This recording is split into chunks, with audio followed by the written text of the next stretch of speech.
Hey everybody, it's Gareth Flood here, and today we're going to do something a little bit different, and we're going to cover the 4 biggest marketing in history. So we're going to talk about KFC, American Express, Ford, and of course the B word. We're going to talk about beer, Budweiser and Bud Light, and what happened there, given it's many months now after the initial kerfuffle. The brouhaha has died down, so we're able to dispassionately and analytically look at what happened. Why did that go wrong from a pure marketing perspective? There's a very obvious reason it went wrong in a marketing perspective, and then there's a less obvious reason for something else that happened that maybe you need to be aware of as well, so it doesn't affect your business. So we're going to get into that. So stick around till the end to find out what those 2 things are. But let's go through the rogues gallery of other big marketing F-ups in history.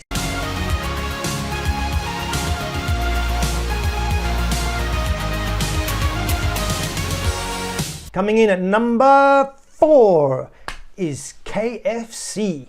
Back in the day, the original branding and name actually turned out to be an F-up, not by design. It was originally called, if you're really young, you're a Zoomer, and you only know them as KFC. It used to be Kentucky Fried Chicken, and then one day, around about the 80s, late 80s towards the 90s, they realized every single part of their name was problematic. Kentucky was parochial and too regional and countrified, linked just to a state in the US. Fried became a bad word as people became health conscious. And chicken limited your product portfolio and your ability to add scope to your business. So they rebranded to KFC. But for years, even when they did KFC, they had the strap line, or their tagline was finger licking good. You had Colonel Sanders on the big bucket of chicken with finger licking good. And then when they went into China, as many companies did also in the 90s, they had that slogan everywhere, all around the world. And they translated it into Chinese and put it on the bucket and on the stores and everything. And the translation was too literal. So finger licking good in Chinese came out as eat your fingers off, which was a bit of a disaster. So they had to pull it out and stop that immediately, which is a mistake in translation. And from a marketing perspective, you have to be careful with translations.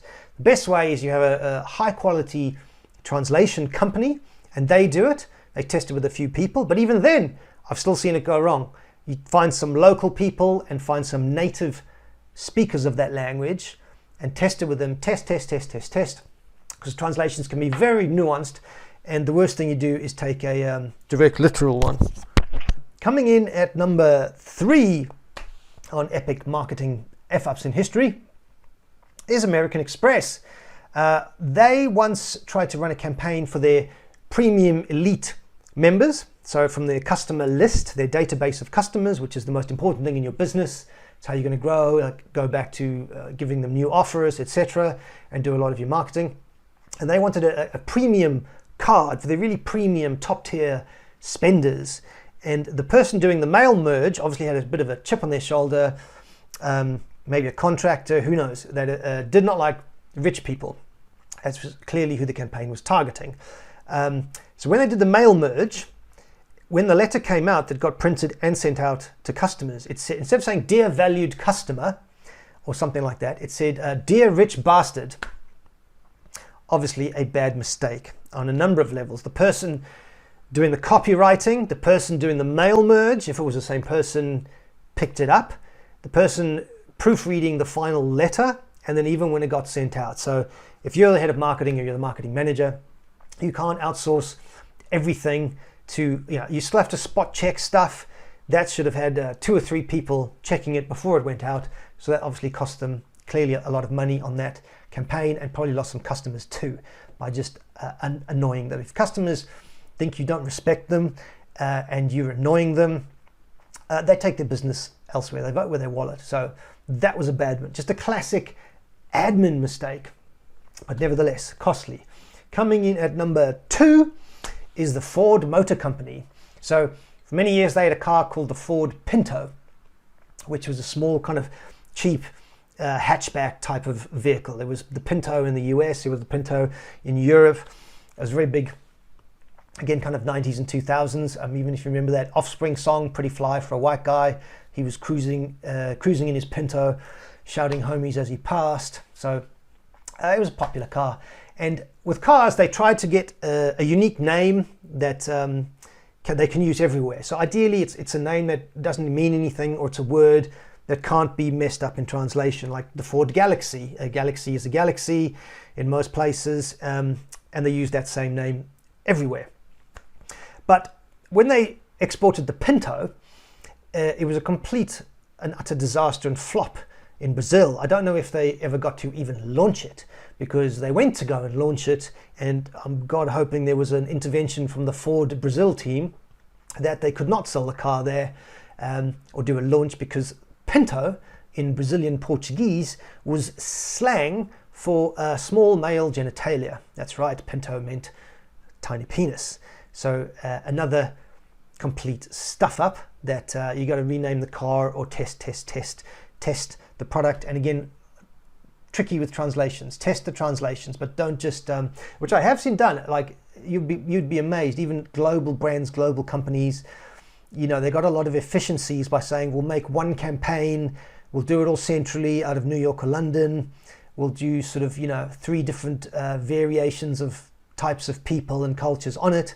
We'll translate it centrally, and then particularly to the smaller markets, we'll just send it out and we'll just pay for local ads and just, you know, you save a lot in media and production, but it can have big downsides like this. So even if you're going to do that, just check before it gets too far down the pipe. Which then brings us on to, of course, number 1, the big beer debacle. So what happened with Bud Light? That they, how could it go so wrong with their well-intentioned transgender influencer Dylan Mulvaney making this Bud Light ad? Now, it's gone wrong on a couple of levels. Let's talk about first customer segmentation and then marketing fundamentals and skills. So hop on over to the piece of paper and let's first sort of break out what we're talking about. So if you look at the, let's draw this big kind of circle. This is the wide world of alcohol. So obviously in marketing, you want to segment the market into segments. This is segmentation. And then targeting. Who are the different people that live in each of these segments? What do they like? What do they want? And how do I make an offer to them? So let's first split out the world of alcohol to see an example. So out of all the alcohols in the world, that can be split up. If you split it up by product type, you can probably say, okay, look, here's like, you know, champagnes of the world, and this can be split up into many more segments. Champagne from Champagne region in France. Champagne that's the same, but you can't call it that because it's sparkling wine. Antique champagne, high branded, premium champagne, etc., etc. And then you could probably have like wine, probably a bit bigger actually there. And wine can be segmented further. Obviously cheap to expensive, you know, France, different regions of France, New World wines, obviously white and red, rosé, and then cheap to premium again. You have probably all the different types of hard spirits. I'll lump them all together here, but obviously that can be then broken up into, obviously, you know, your whiskey, gin, rum, etc. goes on and on. And within whiskey, you'll also have lots of different segments. Again, mostly cheap to expensive, even going within individual brands. So if you look at Johnny Walker, you can get a bottle of Johnny Walker Red for about $20, and all going up to Johnny Walker Blue, which would be like $200. And then, you know, various types of other whiskies, as a Scottish, Irish, particular distilleries, has been in a barrel for 200 years, all this kind of stuff. So you segment who you're going for. And there's all the other markets there. And then if we come over to the wide world of beer over here, you've probably got, in beer, you've got, I'll make that a different color, you've got craft beers has been a big thing, big trend last few years. IPAs, craft IPAs, New England IPAs, very, you know, hoppy, fruity, soapy type ales. And home brewing, all this kind of stuff, hipsters, they all live here. You do have more premium beers fancy bottles, just sold at a really expensive price, indicating quality, premium lagers, premium ales. And then in the rest of this, you have mass market consumption, which is general lager, right? You'll get some variations on lager in there, but generally, and this is the brands like in the US, what we start to talk about, the historical beer brands. You have obviously Budweiser, and Bud Light, Coors Light, Miller Lite, and that's kind of replicated in most countries, Carling, Foster's, all this kind of stuff. So this is the mass market, because the consumption of beer out of all the alcohols is clearly by far will be the biggest in the world, and this is the biggest part of the market. So if you look at Bud Light, who was the product for, and who was the target market? It was, you look at the previous ads, you travel around the US, it was working class, blue collar people, like sports, general sports, football, baseball. They like music concerts, popular music, and that's it. They work hard, take care of their families, try to be good people, go to the game on the weekend or watch the game, have friends, get the barbecue out, barbecue and beers, football and beers, baseball and beers, music, concerts and beers, anytime, all that kind of stuff. They want a cheap, okay tasting, I want to get buzzed a little bit, reliable beer that links to things I like, which is what sports and music and Americana. That was a lot of their history. Proud to be American, and how we built, it's the type of thing, how we built America, all this kind of stuff. That was their heritage. So that's the segmentation. So that is the customer. Now, what is your job as the marketing manager or the head of marketing? Your job, and your only job, is to know the customer intimately. Have customer intimacy. Know everything about them, know what they like, what they don't like, what they're into, what they're not into, what they're going to go for, what they're not going to go for. Know the customer, love them, and find out what they want and make available to them what they want, and they will buy it. This is the difference between sales and marketing. Sales is, I have this blue can of fluid, it's refreshing, it's 0.5%, whatever, buy it because I think it's good for you, versus this is what I want a nice cheap beer, good brand I trust, link to the stuff I like, and me and my buddies are going to buy it, we're going to drink it.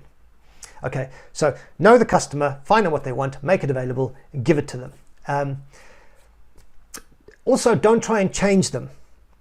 Okay, people as grown-ups, once you're grown up, it's very hard to change yourself, and it's hard to change your family members, your friends, never mind trying to get people to change through an ad campaign. So what went wrong with Bud Light? The obvious one was they ignored this core principle, this fundamental of marketing. Did they test it with the customers? Because this skill is sadly lacking these days. You used to storyboard things up, or just do a mock-up of some boards. You'd run focus groups and say, hey, this is the ad we're thinking of running. Does this resonate with you? What do you think of it? Do you like it? Do you not like it? Does it make you want to purchase? That's the intent. Obviously, at the end of the day, you've got to make sales. That's the whole point of business. No sales, no business. Nobody has a job. The economy doesn't grow. Nothing moves. So is it going to move the needle? And the customers have to want to buy it. So they for sure didn't test it with the target customers, because, would they have liked transgender? Maybe, but you didn't test them. You tested it the hard way, which they launched it and found out the customers didn't like it. It didn't resonate with them. And that's where it went terribly wrong, to the point they tanked, how much was it? 15.7 billion in share value, wiped off that brand, and like $500,000 in the latest report just lost in North America alone in sales. And to this day, they still can't, it's like many, many months after, they still can't sell the product. There's pictures on Instagram, they're trying to sell crates of it for like $1, and it's still not shifting. To have customers firing automatic weapons into your product is a pretty visceral reaction. So what went wrong? It was a complete failure of marketing fundamentals that screwed the brand, basically, because a brand takes a long time to build up. A brand is built on trust. And there's the saying, trust arrives by foot, but it departs by horseback. So that brand is trashed. It'll take them a decade to build it back up again, if at all. Some brands don't recover. They never recover. So that's their challenge. They'll have to softly try and build that brand up again. So yeah, where did it go wrong? I saw the interview with the marketing lady who ran the campaign. It was her idea, and she said the brief was to elevate and uplift the brand, which meant inclusivity, which meant transgender. Did it? That's a hell of a leap to go from there to there, and it might have been possible if you'd have tested it with the customers. Now, they clearly didn't do that. Otherwise, they would have found out, because you can't change your customers. The only way you might be able to do is if you might be able to move them slowly. You don't go from here to here in one big leap. Is, you know, if and you still have to test this. Can you move them step by step by step, very slowly over time, from there to there? But like I said, people don't actually change. People are set in their ways. So just launching something at them that they don't agree with, that's just human nature. People don't like it. They don't like being told what to do. So it's just a failure in utter marketing fundamentals. And the second, that's the core failure from a marketing perspective. And the second failure from also a marketing perspective was, and also the way you run your business perspective, was it's kind of enforcing a political view and a fad. There's always stuff, and the zeitgeist of the time, fads in business. You have to stay current, of course, but you can't just force stuff that you think is the right thing, which is clearly what this lady thought. She thought, I'm doing the right thing. I have the moral high ground. I'm going to push this message, which was very current, and this is happening, and it's going to be great. And launched it, didn't test it, obviously a complete failure, and that's why. So she got thrown under the bus pretty quickly. But it's also a failure in management, because I believe management said, senior management said, we didn't know about this, which I believe is complete BS, because I've been in the industry a long time. I've never seen an ad campaign go to market without senior management wanting to see it first, to either be aware of it, approve it, or in many cases they just like their thumbprint on it to go, yes, I was involved in that, before it goes to market. That's what happens. So to say, none of us senior people knew about it, I think it's just complete BS, and they need to be held, they should have been held accountable too. And the only other thing in their potential defense, which is not a defense, was that average age of a VP or a CEO running these types of companies like 55 to 60. If they'd have said, look, I have no idea what's happening in the culture these days. It's gone, completely beyond my baby boomer mind. I can't relate to millennials and Zoomers. I'm just gonna, you marketing department, lady marketing, head of marketing, you do it all. We don't want to know. We empower you. Go forth, and we look forward to the great results. But if you're the CEO or running a company, it's your responsibility to still, I know it's a tough job, but you got to know everything that's happening. And for something like that to happen, to then say afterwards, we knew nothing about it. And if they're still in their jobs, well, that's wrong too. The accountability counts, and they should have been gone as well. So that's the two big failures. Know your customer, give your customer what they want. Don't try and change your customer. If you really, the way that she spoke about the customers was just this disdain. If you really hate your customers, then either you change your job, or if it's your company, get rid of that product line, or launch a new product targeting that particular niche that she was passionate about. She could have made a transgender product for the transgender community, but trying to put something that's applicable to 0.1 to 0.5 max % of the population, to try and put that on everybody else, might it have worked? Maybe, but she should have tested it. If you're the marketing manager, the head of marketing for Bud Light, your opinion on transgender or anything doesn't matter. It doesn't count. It's irrelevant. All that matters is what the customers think. So maybe transgender could have been one of 10 ideas, right, that should have got tested. That's how it works. Brainstorming, right? What do we think? Oh, what should we do something with sports? Should we do something with music? Should we do something with influencers? What else is happening? Should we do something with TikTok videos? Should we do something with dancing in the street? I don't know. Big long list, focus groups, get customers, test stuff. This will fly. They like this. Yeah, this will make them want to buy. Again, that's your job.